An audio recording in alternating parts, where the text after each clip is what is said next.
Good evening, Western Standard viewers, and welcome to Hannaford, a weekly politics show of the Western Standard. In just 15 days, the U.S. makes its choice between Trump-Vance and Harris-Walz to lead the Republic for the next 4 years. With me today to talk about how Canadians should think about who they prefer as president is author and political economist Brian Lee Crowley. Brian is founder of Ottawa's leading think tank, the Macdonald-Laurier Institute, and also of the Washington-based Center for North American Prosperity and Security. Good to have you back, Brian. Nigel, it's always great to be with you. Thank you. Thank you for coming. So, Brian, two presidential candidates with very different ideas, two vice presidential candidates with very different skills and, I think, characters. The outcome is hugely important to us, but we have no say in it. How do you think Canadians should think about who they prefer as president of the United States? Well, I think this is a very important question, Nigel. And I have noticed over the years that Canadians have strong preferences often about who they want to see win American elections. And yet I don't think the Canadians think very carefully about how they make their choices, in the sense that my reading of Canadians is if they had a vote, they think they would like to vote for people who would bring in policies that kind of look like Canada in the United States. But, you know, these domestic policy choices are not what is going to affect Canada. I always think that the most important thing is to think about how an American administration will affect the relationship with Canada, because we are, you know, our two societies are so deeply intertwined. Especially from an economic point of view. And so, you know, whether or not Americans have, you know, a healthcare system like Canada's or a welfare system like Canada's is kind of really irrelevant to Canada. And I think Canadians would benefit from thinking, you know, more analytically about how an American president would behave towards Canada, rather than how the administration would affect domestic American politics. Well, Brian, given that we can't actually vote, I suppose some people might say, well, what does it matter what we think? The Americans will do what the Americans are going to do. Yes. Which leads me to think, well, all right, we're talking about it, so it does matter. What can Canadians, and obviously we're talking about the government of Canada, how can the government of Canada proceed in a way that does matter and that will advance Canada's interest in the United States? Well, I've been thinking about this quite a lot, Nigel, because as you mentioned, my institute has opened a Washington office, the Center for North American Prosperity and Security. And we did so because we think that the Canada-US relationship is far and away the most important relationship Canada has. I opened this office in part because I think Canada is terribly badly represented in Washington. And I think this because I think the whole philosophy on which our representation is based, and I'm not just talking about the embassy, although the embassy is obviously, you know, right at the forefront of representing Canada in Washington. Mm-hmm. I'm thinking about, you know, the business sector and provincial governments. Many people are represented in Washington. But, you know, I think the whole philosophy behind it, in my experience, has been, you know, don't say anything that will upset the Americans. If there are unpleasant truths about our relationship, and I'll get to what some of those are in a minute. If there are unpleasant truths about the relationship, whatever you do, don't talk to the Americans about them. Try and pretend they don't exist, and always lead with we're your best friends approach, you know, and say somehow because of our historic relationship, you owe us something. You, the Americans, owe us Canadians something. We, you know, you should treat us nicely. And I'm here to tell you, this is a completely mistaken way to relate with the Americans. The Americans don't respect it. They don't like it. It doesn't give us good results. You know, Washington is a very transactional town. And what I mean by that is when you go in for a meeting, whatever's happened in the past is kind of irrelevant. the person on the other side of the desk is sitting there thinking, what is this person going to be able to do for me today? And if they do something for me, I will do something for them. That's how the relationship works in Washington, across every desk you can think of. Well, let's talk about the people on Yep. the other side of the desk. Yep. Actually, this is, of all elections that we've had in the last 20 years, this one's extremely interesting because of the characters of the people that are involved. Obviously, we've seen 4 years of Donald Trump already, and we've seen on the campaign trail, and I say on the campaign trail because we didn't see much of Kamala Harris when she was vice president. She's almost an unknown quantity. Yes.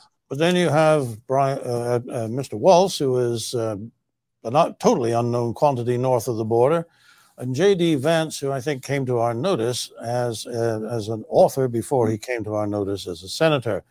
I'm speaking, of course, of the Hillbilly Elegy, which was tremendously successful as a book and as a film. Yes. Now, you know, let's say that Trump wins, and he says, gives us Canada advance. Look after the Canadians. You know, we got other jobs for you, but Canada matters. How do you think we would do with Mr. Vance? He's obviously intelligent. He's obviously very sophisticated. He's also all-American. Is he going to be a sympathetic voice in the administration for Canada? Well, I mean, the first thing to remember is that no matter what job the president gives the vice president, the president is the boss. And nothing will be done that doesn't get the approval of the president. So while the vice president, if given certain kinds of jobs, can obviously put their stamp on it, they can only do so within the constraints of what they think is acceptable to the president.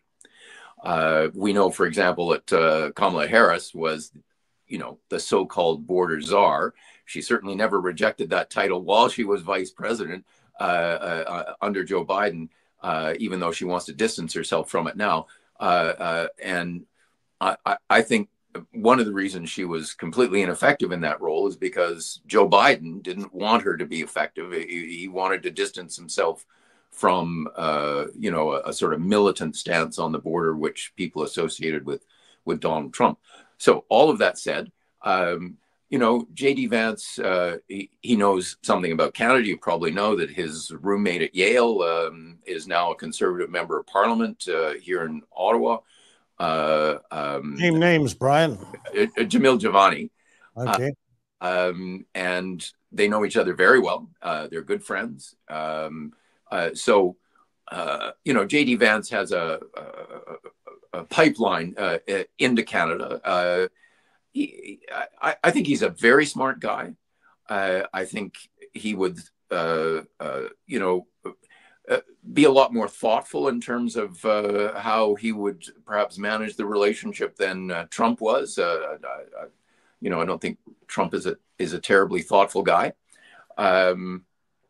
but he is a national conservative, which means that J.D. Vance is skeptical about free trade. And I think he's also pretty strong on national security issues. And Canada presents a very weak front to the Americans these days on national security files. J.D. Vance would be very much on board with Trump's view that you know, there are free riders in NATO, of which Canada is probably the worst example.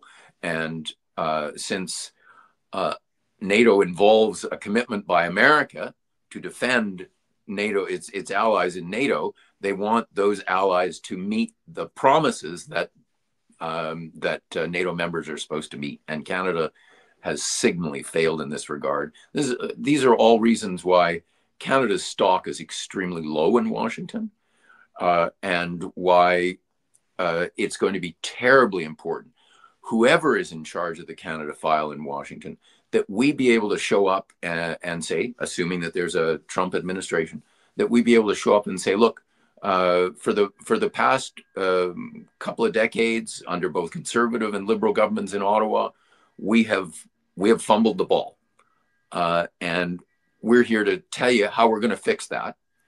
And once we've done that, and once we put proof on the table, it's not, pretty words aren't going to do it anymore, Nigel. Once we've done that, then we can have conversations with Americans about things that we might need, like, say, renewal of CUSMA, the trade agreement between Canada and the United States and Mexico.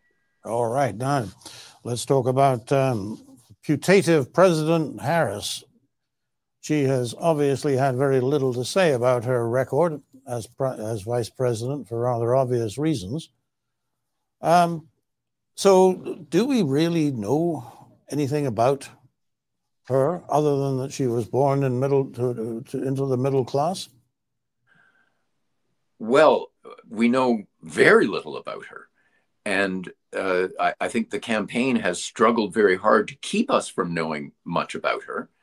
And for, all the Democrats' scorn heaped on Trump over his alleged anti-democratic tendencies, I think that's a bit rich coming from a party that has, through internal party machinations, made Kamala Harris the party's nominee when she has not, in either the previous election or this election, even won a single delegate in a primary vote in any state. So part of the strength of the American system, I think, is their primary system, which is designed to force candidates to reveal themselves as much as possible to voters, because there are so many contests that they have to participate in, so many occasions in which they have to make themselves available to the public, so many occasions in which they have to be, subjected to grilling by the media and so on. And she has, in this election, of course, avoided that as much as she could. And in the previous election, when she ran in some of the primaries before dropping out, her performance was dismal and attracted no support. So I think that this has been a bit of a coup, and I don't mean that in a positive sense. A bit of a coup by the leadership of the Democrats, who saw the Democratic campaign failing because Joe Biden's capacities were so obviously diminished. And they just simply slipped Kamala Harris in to represent the Democrats in the election without any of the scrutiny that major party candidates would normally have to undergo in the United States. And I think that there's a bit of buyer's remorse right now in the Democratic Party, because what is being revealed about her character and her abilities is not looking too good. Which of the debates or interviews featuring Kamala Harris have you seen, Brian? There was one with Bret Baier on Fox recently. There was another one with Colbert, and one with Oprah Winfrey. Obviously, these are very lightweight interviews. Not the Fox News one, but well, I have to admit, Nigel, that I actually find most of these political debates to be extremely painful. I tend to watch extracts, which people who I trust post because they feel they're illustrative of the nature of the debate. And so I feel I've seen quite a lot of the debates, but not I haven't sat through the full debate in any case, because. So is there any one of those clips that you would say, when I saw that, that's when I knew? Well, I thought in the Fox News interview, when Kamala Harris was talking about, Donald Trump's fitness to be president, and, she made some fair points about his mental acuity and so on. And then the interviewer said, well, he basically said, since you've raised this, when did you first realize that Joe Biden's faculties were diminished? And she was she was clearly stumped by this question. Yes. She was like a deer in the headlights. And yet you know, she was there as the vice president for Joe Biden during the 4 years he was supposed to be governing the United States. And she clearly knew, as so many Democrats knew, and eventually the public knew, that Joe Biden wasn't up to being president. And she conspired with a lot of people to hide this from the American public. And I thought that was a telling moment. That was indeed. And one of the things that it prompts you to consider is when Mr. Biden was not making all the decisions, and President Harris, Vice President Harris doesn't seem like she was on top of her files either, who was actually directing policy and making decisions in the White House that were then rubber stamped as coming from the Oval Office? Do you have a theory there? Yes. No. No. All right. I think we can. No, I do have a theory. But, you know, I have to say it's based on impressions and extrapolations and deductions rather than direct evidence. I have to say that I think that former President Obama was the guy who had the most influence over the people who were essentially running the administration in the mental absence of Joe Biden. So a third Obama term. Well, and if Kamala Harris wins, I suspect there will be a fourth. Yes. That's actually a frightening thought, not only because of what it means in practical terms, but that the system itself could be manipulated in that way. Brian, it's less than 3 weeks to the election, and we're almost out of time here, but I should ask you this. If you were a betting man, would you even take a bet on the outcome of this election? Yes, I mean, it's when I am willing to bet, and I'm going to tell you in a second what my bet is. Okay. But I'm going to say, first of all, that it's only a balance of probability. There are many, many factors that will go into this, and it is so close that handfuls of votes in a few states will affect the outcome in a very powerful way. So, all that said, if I was a betting man, I would say that Trump has the advantage going into the election. If you follow these things, for example, Real Clear Politics, which I have a lot of time for, a website in Washington. Real Clear Politics runs a very authoritative sort of summary of the polls and so on. And their view is that Trump's going to win by about 40 votes in the Electoral College, roughly speaking, which is actually a fairly decisive margin of victory. And that's in spite of the fact, by the way, that Harris will almost certainly win the popular vote, but by a very tiny margin.